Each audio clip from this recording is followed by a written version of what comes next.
زمانه من اطلاع دی و داعش کې په سیف الله مشهور وم ٹیلی گرام میں په گڈ لائف نوم باندې و. میرا نام عامر خان ہے اور میرے ابو کا نام عبدالربی ہے. د پاکستان اوسیدونکی یم. زه د احمد الله د طرف نه د داعش ته دعوت شوم چې هم د پاکستان سره تعلق لري. میرے داعش میں جو مستعار نام تھا وہ سیف اللہ ہے اور میں پاکستان کراچی سے تعلق رکھتا ہوں.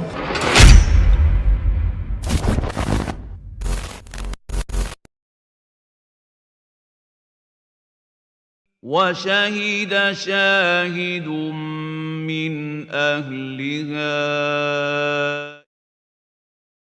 زمانه من اطلاع دی و داعش کې په سیف الله مشهور وم ٹیلی گرام میں په گڈ لائف نوم باندې و.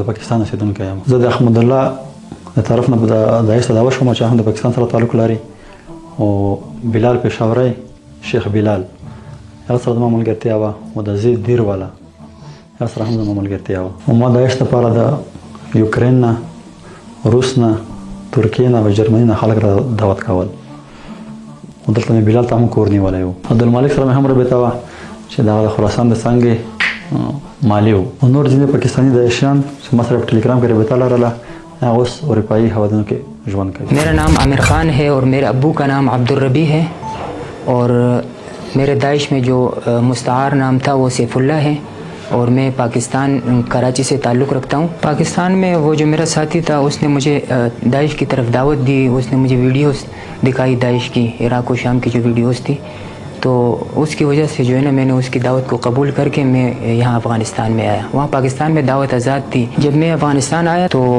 میں نے اکثریت ننگرہار میں جو ہے نا یعنی پاکستانیوں کو پایا اور یعنی داعش کی ایک بنیاد شروع میں جو ہے نا پاکستانیوں نے رکھی ہے. یعنی ادھر داعش کے جو اکثریت لوگ تھے وہ جو ہے نا یعنی افراطی لوگ تھے اور مثال لوگوں پر جو ہے نا بہت جلدی فتویٰ لگا دیتے ایک چھوٹے سے عمل کی وجہ سے.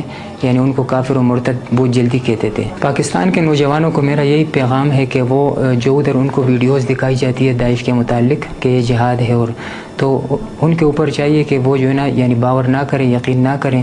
یہ ساری جھوٹی باتیں. میں نے داعش میں 2 سال گزارے لیکن میں نے ان میں کوئی خوبی نہیں پائی. یہ پاکستان میں جو دعوتیں ہوتی ہیں ان دعوتوں میں اکثر جو ہے نا یعنی استخباراتی ایجنسیوں کا ہاتھ ہے.